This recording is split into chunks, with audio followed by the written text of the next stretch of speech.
गोरखपुर में नागपंचमी के अवसर पर कुश्ती प्रतियोगिता का आयोजन। कार्यक्रम में सीएम योगी आदित्यनाथ ने कहा, सरकार खेल प्रतिभाओं को प्रोत्साहित कर रही, कुश्ती में पदक जीतने वालों को पुलिस में भर्ती किया जाएगा।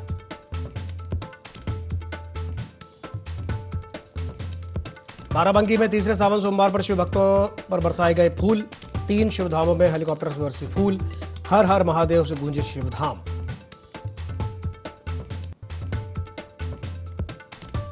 लखनऊ में शिक्षकों की कमी पर छात्राओं का हंगामा। 250 छात्राओं ने सड़क पर लगाया जाम। बारिश में प्रदर्शन कर 2 से 3 किलोमीटर लगा लंबा जाम।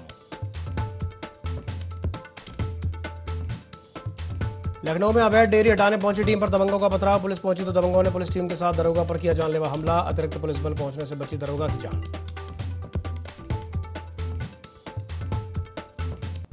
सीएम योगी के निर्देश पर बाढ़ प्रभावित जिलों में राहत कार्य तेज। प्रभावित परिवारों से मुलाकात कर रहे प्रशासनिक अधिकारी। बाढ़ पीड़ितों को हर संभव मदद पहुंचा रहा प्रशासन।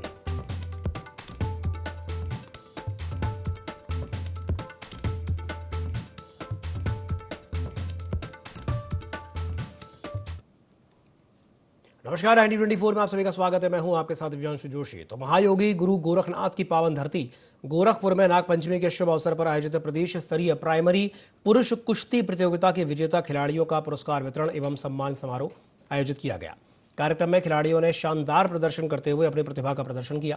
प्रतियोगिता में प्रदेश केसरी का खिताब गौतम बुद्ध नगर के आकाश गुर्जर ने अपने नाम किया। समारोह को संबोधित करते हुए मुख्यमंत्री योगी आदित्यनाथ ने कुश्ती और खेल प्रतिभाओं को प्रोत्साहित करने के लिए सरकार की योजनाओं का उल्लेख किया। उन्होंने कहा कि आने वाले 1 महीने के भीतर कुश्ती में पदक जीतने वाले करीब 500 युवाओं को उत्तर प्रदेश के विभिन्न विभागों और उत्तर प्रदेश पुलिस में नौकरी देने की प्रक्रिया आगे बढ़ाई जाएगी। इससे प्रदेश के खिलाड़ियों को खेल के साथ साथ रोजगार के बेहतर अवसर भी मिलेंगे। बहनों और भाइयों, पिछले 12 वर्ष में हमने बदलते हुए भारत को देखा है। बदलता हुआ भारत, हर एक क्षेत्र में जो परिवर्तन हुआ है, खेल और खेल संस्कृति के क्षेत्र में भी वह परिवर्तन हुआ है। खेल के लिए खेलो इंडिया खेलों के माध्यम से, फिट इंडिया के माध्यम से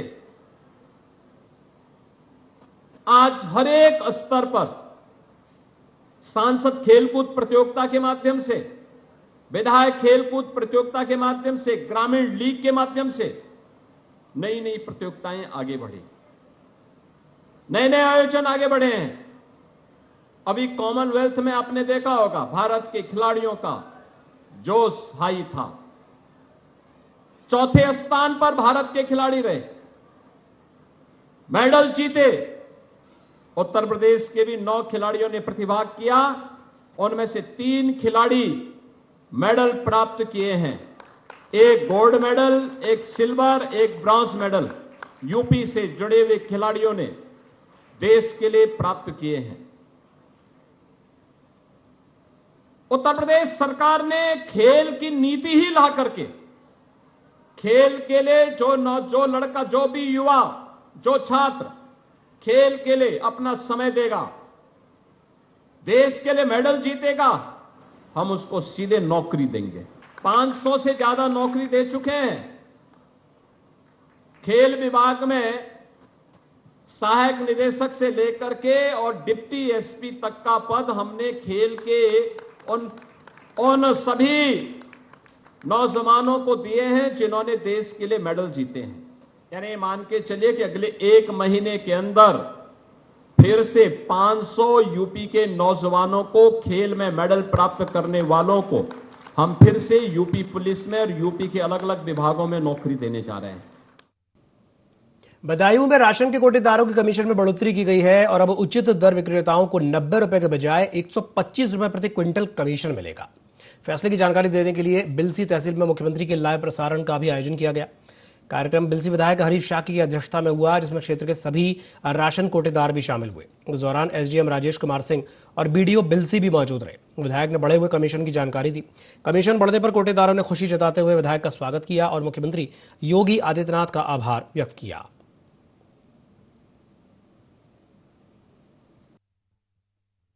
हमारी सरकार और शासन के माध्यम से लगातार ये प्रयास किया जा रहा है कि हम उचित दर विक्रेताओं के लाभांश में और उनकी आय में वृद्धि किस प्रकार करें। इसीलिए समय समय पर कई सारी योजनाएं और कई सारे घोषणाएं सरकार द्वारा की जा रही हैं। प्रारंभ में इनका जो मानदेय था वो 70 रुपये प्रति क्विंटल था, इसको बढ़ाकर 90 रुपये प्रति क्विंटल किया गया। उसके बाद भी विक्रेताओं द्वारा यह लगातार मांग की जा रही थी कि उनकी आय में वृद्धि के साधन उपलब्ध कराए जाएं। इसको देखते हुए उनको अतिरिक्त वस्तुओं की बिक्री की अनुमति दी गई। साथ ही उनको CSC पॉइंट, गैस सिलेंडर के एजेंसी का पॉइंट आदि उपलब्ध कराए गए, जिससे इनकी आय में लगातार वृद्धि रहे। इसी कड़ी में आज ये अगला कदम ये था कि उचित दर विक्रेताओं के कमीशन में 85 रुपये प्रति क्विंटल की वृद्धि की गई है, जो लगभग 40% लाभांश में वृद्धि होगी। इससे सभी उचित दर विक्रेताओं की आय एक सम्मानजनक तक पहुंच जाएगी। राशन वितरण प्रणाली के अंतर्गत कोटेदारों का जो लाभांश हमारी उत्तर प्रदेश की सरकार ने और देश की सरकार ने बढ़ाने का काम किया है, आज उसी क्रम में ये कार्यक्रम था। अब ये राशि बढ़ाकर 125 रुपये प्रति क्विंटल कर दी गई। तो निश्चित रूप से जो राशन की वितरण व्यवस्था है उसको पारदर्शी हमारी सरकार बनाना चाहती है, हम बना रहे हैं, लगातार इस पर काम कर रहे हैं।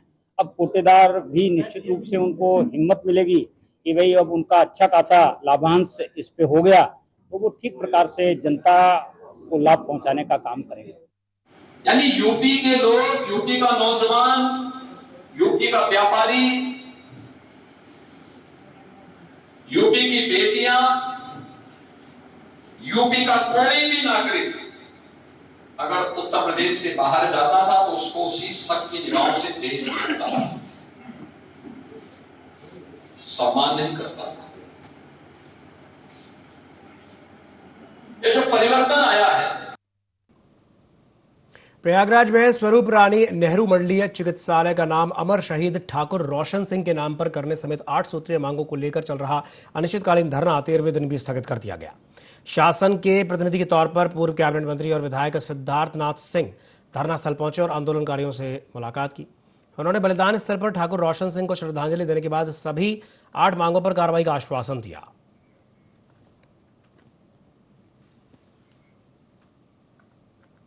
बड़ी खबर मैनपुर से आ रही है, जहां पर कावड़ियों के 2 पक्षों में जमकर मारपीट हुई है। बाइक टकराने के बाद दोनों पक्षों में विवाद बढ़ गया और लाठी डंडों और रात घूंसों से मारपीट का आरोप लगाया। घटना का लाइव वीडियो भी सोशल मीडिया पर वायरल हो गया। फर्रुखाबाद से कावड़ लेकर के मैनपुरी आने के दौरान विवाद हो गया। पीड़ित कावड़ियों ने कोतवाली पहुंचकर के शिकायत दर्ज कराई है। आरोपी कावड़ियों के खिलाफ पुलिस को तहरीर दी गई है। देवी रोड पर यह घटना हुई है और पुलिस फिलहाल मामले की जांच पड़ताल में जुटी है। तो ये खबर आपको बता रहे हैं मैनपुरी से, जहां पर कावड़ियों के 2 पक्ष आपस में भिड़ गए। इन तस्वीरों में देखा जा सकता है किस तरह से ये जो कावड़ियों के 2 पक्ष हैं आपस में लड़ रहे हैं, भिड़ रहे हैं। इनके बीच लात घूंसे चल गए हैं। बाइक टकराने के दौरान विवाद हुआ था और दोनों ही पक्षों में विवाद बढ़ गया। लाठी डंडा और लात घूंसों से मारपीट करने का आरोप है। घटना का जो लाइव वीडियो है वो भी सामने आया है। कावड़ लेके आ रहा था तो मेरे पास के ही गांव के लड़के थे, तो कावड़ लेके आ रहे तो उन्होंने इनकी बाइक में टक्कर मार दी। मैं लोग आगे चला गया अपनी कावड़ लेके, तो उनकी बाइक में टक्कर मार दी। तो इनने कुछ कहा उनसे, उनकी चोट लग गई थी थोड़ी, फिर उनको मार पीटी हो गई, इनसे लड़ाई, उनकी सारा छोड़ दी। थाने में मैंने फोन किया था, थाने वाले लोग आए थे, 100 नंबर भी आया था गाँव मेरे मंदिर पर, जहाँ मैं खबर चढ़ाई थी। तो उन्होंने कहा कोतवाली जाओ, मेडिकल करवा के आओ। बाराबंकी में सावन के तीसरे सोमवार पर शिव भक्तों के लिए विशेष आयोजन किया गया, जहां जिले के 3 प्रमुख शिव धामों में हेलीकॉप्टर से पुष्प वर्षा की गई। श्री लोधेश्वर महादेवा मंदिर रामनगर, श्री बुढ़वा बाबा मंदिर राम सनेही घाट और श्री औसानेश्वर महादेव मंदिर हैदरगढ़ में श्रद्धालुओं पर फूल बरसाए गए। हेलीकॉप्टर से पुष्प वर्षा होते ही मंदिर परिसर भक्ति और आस्था में सराबोर हो गया। बड़ी संख्या में श्रद्धालु शिव धामों में पहुंचे और भगवान शिव के दर्शन पूजन किए। इस दौरान हर हर महादेव के जयघोष से पूरा वातावरण गूंज उठा।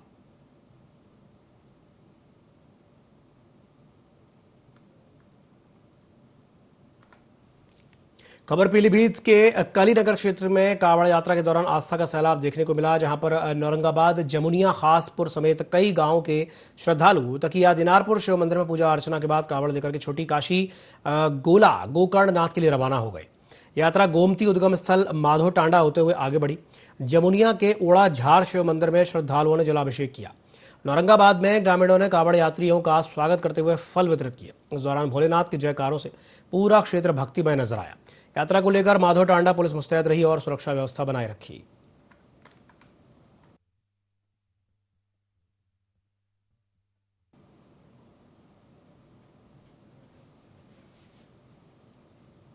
खबर इटावा से है, जहां पर एम्बुलेंस कर्मचारी संगठन के प्रदेश अध्यक्ष शरद यादव क्रांतिकारी ने कर्मचारियों पर दबाव, शोषण और भ्रष्टाचार के आरोप लगाए।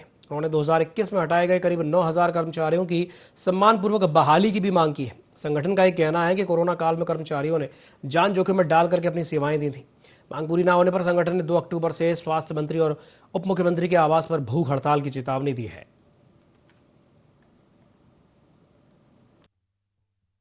2012 से लगातार 2021 तक दो कोरोना काल में लगातार एम्बुलेंस कर्मचारी ने लगभग में 10 साल 12 साल सेवाएं दी। कोरोना के बाद जब हम लोगों ने भ्रष्टाचार पे मांग उठाई तो उत्तर प्रदेश की सरकार, उत्तर प्रदेश के मुख्यमंत्री और स्वास्थ्य मंत्री ने लगभग में 9,000 लोगों को बेरोजगार कर दिया। इसलिए हम अपनी पीड़ा 2021 में 22, 23, 24, 25 हर वर्ष आंदोलन करते हैं। हर वर्ष मीडिया के माध्यम से सरकार तक अपनी अपील भेजते हैं, लेकिन कोई सुनवाई नहीं होती। यदि हम लोगों को न्याय नहीं मिलेगा तो हम लोग 2 अक्टूबर से माननीय ब्रजेश पाठक जी के खिलाफ भूख हड़ताल पे बैठेंगे। या तो उनका इस्तीफा चाहिए या सारे कर्मचारियों को वापसी चाहिए। खबर रायबरेली से, जहां पर सपा के राष्ट्रीय अध्यक्ष अखिलेश यादव के निर्देश पर प्रतापगढ़ में पीड़ित परिवार से मिलने जा रहे समाजवादी पार्टी के डेलीगेशन को पुलिस ने रोक लिया। डेलीगेशन में शामिल सपा प्रदेश सचिव शशिकांत शर्मा को मिल एरिया थाना पुलिस ने हाउस अरेस्ट कर लिया। ये मामला 13 अगस्त का है, जब प्रतापगढ़ के लीलापुर थाना क्षेत्र लक्ष्मणपुर गांव के पास संविदा कर्मी कंप्यूटर ऑपरेटर सौरभ विश्वकर्मा की लाठी डंडों से पीट कर हत्या कर दी गई थी। प्रदेश सचिव ने पुलिस कार्रवाई पर नाराजगी जताते हुए सरकार पर तानाशाही का आरोप लगाया। उन्होंने कहा कि सरकार विपक्ष की आवाज को दबाने का काम कर रही है। तरह से तानाशाही रवैया अपना रही है और पीड़ितों को न्याय नहीं देना चाह रही है। उसी के क्रम में ये एक इन्होंने हमें जो है आज घर में रोकने का काम किया है। लीलापुर थाना क्षेत्र के लक्ष्मणपुर में एक नौजवान रास्ते में रोककर कुछ दबंगों ने उसको पीट कर उसकी हत्या कर दी। आज तक जो दबंग है, जो मुख्य आरोपी है, वो खुलेआम घूमते हुए धमका रहे हैं। इसके पक्ष में खड़े होंगे, उनको और इसके परिवार वालों का भी यही हश्र होगा। आदरणीय अखिलेश यादव जी, जो कि हर पीड़ित को न्याय दिलाने के लिए सदैव खड़े रहते हैं, उन्होंने एक डेलीगेशन बनाया। आज मैं जैसे ही सुबह उठा, यहाँ पर पुलिस प्रशासन के लोग आए और उन्होंने मुझे घर पर रोकने का काम। लखनऊ में शिक्षकों की कमी से नाराज करीब 250 छात्राओं ने बारिश के बीच सड़क पर बैठ करके प्रदर्शन किया। वहान रोड स्थित सर्वोदय बालिका विद्यालय की छात्राओं ने दुबग्गा कानपुर बाईपास चौराहे पर जाम लगा दिया। छात्राओं का आरोप है कि कक्षा 6वीं से लेकर के 12वीं तक के स्कूल में शिक्षकों की भारी कमी है।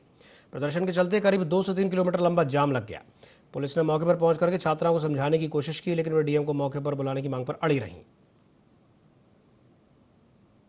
अगली खबर की ओर, इटावा के बकेवर थाना क्षेत्र में चेकिंग के दौरान पुलिस और बदमाश के बीच मुठभेड़ हो गई, जहां पुलिस के मुताबिक टाटा डीसीएम सवार बदमाश ने पुलिस टीम पर फायरिंग करके भागने की कोशिश की। जवाबी कार्रवाई में बदमाश के बाएं पैर पर गोली लग गई, जिसके बाद पुलिस ने उसे घायल अवस्था में गिरफ्तार करके अस्पताल में भर्ती कराया। पुलिस टीम लुधियानी से निवाड़ी कला जाने वाले मार्ग पर लालाराम इंटर कॉलेज तिराहे के पास संदिग्ध वाहनों की चेकिंग कर रही थी। इसी दौरान निवाड़ी कला की ओर से आ रही टाटा डीसीएम को रुकने का इशारा किया गया। अब पुलिस का यह दावा है कि चालक ने फायरिंग करके भागने की कोशिश की। पीछा करने पर बदमाश टीसीएम को कच्चे रास्ते पर उतार करके झाड़ियों में छिप गया और दोबारा फायरिंग की। जवाबी फायरिंग में उसके पैर पर गोली लग गई। थाना बकेवर पुलिस को सूचना प्राप्त हुई कि वांछित अपराधी सोनू पुत्र कन्हई निवासी औरैया एक घटना कारित करने के उद्देश्य से ट्रक से आ रहा है। इस सूचना पर पुलिस द्वारा नाकेबंदी की गई तो यह ट्रक से जाता हुआ दिखाई दिया, जिसे रोकने की कोशिश की गई तो इसके द्वारा पुलिस पार्टी पर फायरिंग की गई। प्रत्युत्तर में पुलिस इंगेजमेंट में अभियुक्त के पैर में गोली लगी है, जिसे उपचार के लिए हॉस्पिटल भेज दिया गया है, जहां यह उपचाराधीन है। इस प्रकरण में साक्ष्य करते हुए अभियुक्त के विरुद्ध कठोर विधि कार्रवाई की जाए। बड़ी खबर लखनऊ से आ रही है, जहां पर एक दरोगा पर जानलेवा हमला हुआ है। अवैध डेयरी हटाने के लिए पहुंची टीम पर दबंगों ने पथराव कर दिया। पुलिस पहुंची तो दबंगों ने पुलिस टीम पर भी हमला कर दिया। दरोगा विनय पटेल को दबंगों ने निशाना बनाया। अतिरिक्त पुलिस बल पहुंचने से दरोगा की जान बच गई। पारा थाना क्षेत्र में घटना से हड़कंप मच गया है। तो ये बड़ी खबर आपको बता रहे हैं यूपी के लखनऊ से, जहां पर एक दरोगा पर जानलेवा हमला हुआ है। अवैध डेयरी हटाने के लिए पहुंची टीम पर दबंगों ने पथराव कर दिया और जब पुलिस पहुंची तो दबंगों ने पुलिस टीम पर भी हमला कर दिया।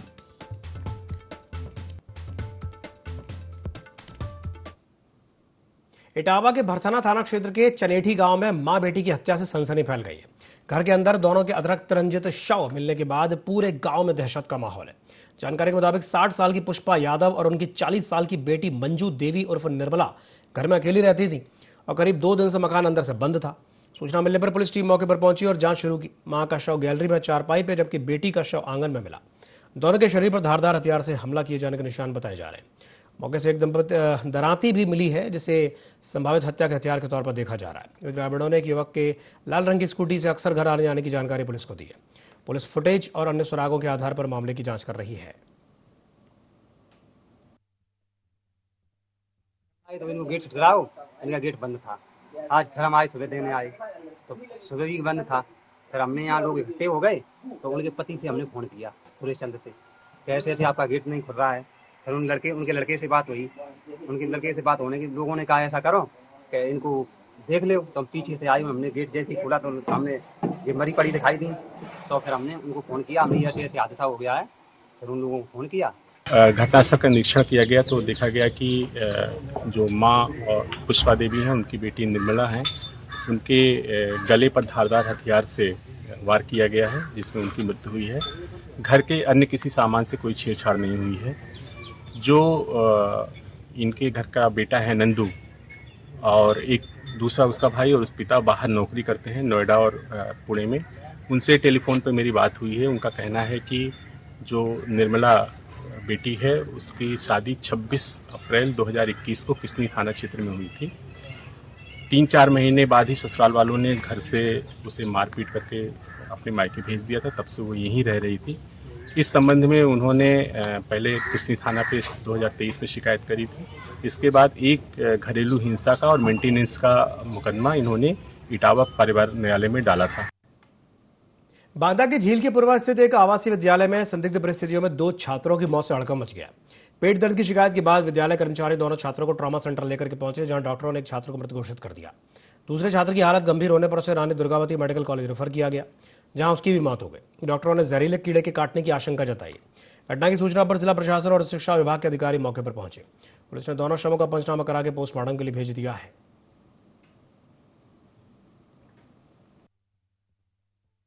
नहीं भैया, बच्चा करा वही खावा में लागत है फिंगर का चटनी लेके खावा में। छोटा बच्चा है मेरा भी, दोनों बच्चे पढ़ते रहे मेरे। पानी डलवाया है, मंजिला बच्चा है ये, छोटा बच्चा सब बयान होगा। हम जानकारी हमें हम भैया हम जाकर नहीं आवत रहे हैं लड़कन के पापा तो तक कुछ सामने बता देते रहे। हम सब सफाई करते हैं और जो हम आवन तब गाँव सबसे पूछन चपरासी से पूछते तो हमें पता चला। डांट देते रहे हैं, एक दूध बताए तो हम कहो है मास्टर प्रिंसिपल से कहो है। हमें सूचना सुबह मिली है जय वो खत्म हुआ। लड़का तक नहीं बताओ दीन है इनके न फोन करे दीन है पाछू फिरावत रहे लड़का का कि फोन न करो। मगर बउआ कर न देते कोनो के फोन से चोरी छेपे तो का मम्मी मोही साथ है लेवाए रहे तो मैं कसत कर दे फोन। अरे हमें तो नहीं भैया कोनो के शंका, अच्छा खासा पढ़ाते, हमें का पता कि का खवा के मार डाल बच्चों को। कौशाम्बी की चायल विधानसभा क्षेत्र के सैयद सरावा गांव की अहिरान बस्ती में तालाब के बढ़ते जलस्तर और जलभराव से ग्रामीण बेहद परेशान है। अब इस समस्या को लेकर के सपा विधानसभा अध्यक्ष चंद्रजीत यादव ने जिलाधिकारी को ज्ञापन सौंप करके तत्काल कार्रवाई की मांग की है। ज्ञापन में कहा गया है कि कई महीनों से तालाब का पानी बढ़ने के कारण गलियों और रास्तों में जलभराव हो गया है, जिससे आवागमन भी प्रभावित। मच्छरों के बढ़ते प्रकोप से डेंगू और मलेरिया जैसी बीमारियों का खतरा भी बताया गया। जलभराव से फसलों को नुकसान की भी शिकायत की गई है। सपा नेता ने पानी की निकासी, तालाब की मेड़ मरम्मत और स्थायी समाधान की मांग की है।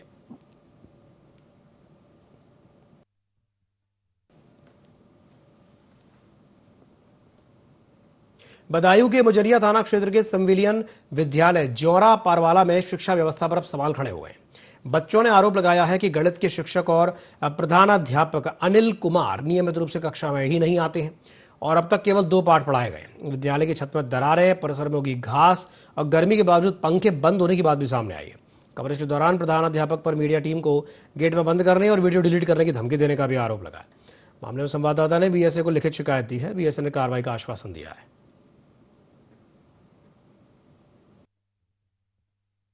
तो सही हो रही बाकी सब्जेक्ट में, और संस्कृत और महान व्यक्ति ये भी पार्ट न हुए हैं। अच्छा। एक भी सब्जेक्ट न हुआ है इसमें। अच्छा, इसमें ये भी समझ नहीं हुआ है। इस साल 2 ही हुए हैं। अच्छा, गणित में सिर्फ 2 ही पार्ट हो रहे हैं। हाँ। तो अन्य सर पढ़ाते नहीं है? सर पढ़ाते तो हैं पर 2 ही हुए हैं। 2 ही हुए हैं। मिलता है तो उसमें दाल में पानी होता है और दूध मिलता है। तो मुझे अपनी क्लास दूसरी क्लास का पता नहीं पर अपनी क्लास का पता है। दूध पीने जो जाते हैं बच्चे, मेरी क्लास में सिर्फ 2 या 3 बच्चे जाते हैं, बाकी सब क्लास में ही रहते हैं। उसमें पानी होता है। अरे दूध में पानी मिलता है। सर मैं 5 तक पढ़ी हूँ, तब तक बिल्कुल सही पढ़ाई है। रामू सर मेरे लिए बहुत बेस्ट है। रामू सर बेस्ट है। अच्छा, दूसरा ये बताइए, जैसे क्लास में कितने बच्चों को दूध मिलता है? सर दूध तो सारे बच्चों को मिलता है पर बच्चे पीने कम बहुत चाहते हैं। पीने कम जाते हैं, मतलब मिलता सबके लिए है। अच्छा, लेकिन पानी मात्रा ज्यादा होती है। और खाना कैसा? उत्तर प्रदेश में बाढ़ प्रभावित जिलों में मुख्यमंत्री योगी आदित्यनाथ के निर्देश पर राहत और बचाव कार्य तेज कर दिए गए हैं। प्रशासनिक अधिकारी लगातार प्रभावित इलाकों का दौरा कर रहे हैं और बाढ़ प्रभावित परिवारों से मुलाकात करके उनकी समस्याओं और जरूरतों का जायजा ले रहे हैं। मुख्यमंत्री के निर्देश पर प्रभावित परिवारों तक हर संभव सहायता पहुंचाई जा रही है। प्रशासन की ओर से जरूरतमंद परिवारों को सहायता राशि, फूड पैकेट और अन्य जरूरी सामग्री वितरित की जा रही है। अधिकारियों को यह सुनिश्चित करने के निर्देश दिए गए हैं कि राहत सामग्री और सरकारी सहायता समय पर प्रभावित लोगों तक पहुंचे।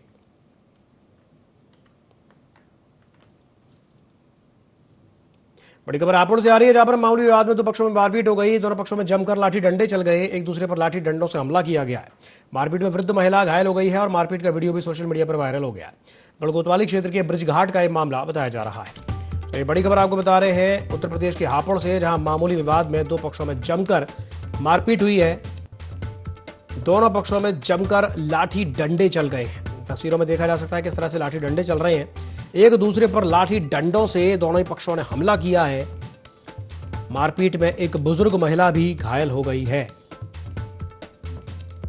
मारपीट का वीडियो सोशल मीडिया पर तेजी से वायरल हो रहा है। गढ़कोतवाली क्षेत्र के ब्रिजघाट का यह मामला बताया जा रहा है। हापुड़ के सिंबावली थाना क्षेत्र के लिसड़ी गांव में शादी के नाम पर धोखाधड़ी का एक मामला सामने आया है। पीड़ित युवक के मुताबिक मंदिर में शादी के 2 दिन बाद कथित दुल्हन घर से सोने चांदी के जेवर लेकर फरार हो गई। सुबह परिवार की आंख खुली तो दुल्हन घर से गायब मिली।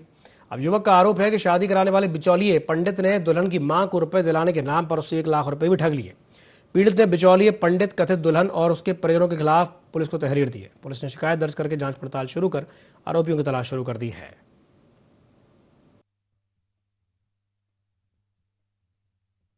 शादी हुई थी जी रामपुर में। रामपुर में शादी करके हम ले आए। यहाँ घर आ गए एक रात, एक दिन आ रहे, एक रात, दूसरी रात में वो 2 बजे घर से चली गई। जो उनने पैर रखे थे सोने चांदी के वे ले गई और जो पैसे दिए थे वो पीलीभीत के कलीनगर तहसील में आयोजित समाधान दिवस में बड़ी संख्या में फरियादी अपनी समस्याएं लेकर के पहुंचे, जहां जिलाधिकारी ज्ञानेंद्र सिंह ने लोगों की शिकायतें गंभीरता से सुनी और संबंधित अधिकारियों को त्वरित कार्रवाई के निर्देश दिए। समाधान दिवस में राजस्व, भूमि विवाद, बिजली, पानी और रास्तों से जुड़ी शिकायतें प्रमुख रही। डीएम ने अधिकारियों को सभी शिकायतों का समयबद्ध और गुणवत्तापूर्ण निस्तारण सुनिश्चित करने को कहा। इस दौरान कुछ मामलों का मौके पर ही समाधान कराया गया।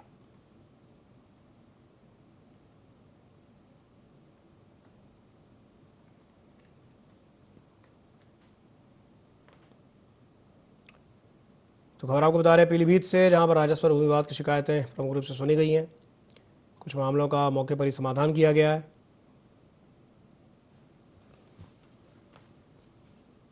इसी के साथ बुलेटिन में फिलहाल के लिए इतना ही। दीजिए इजाजत, नमस्कार।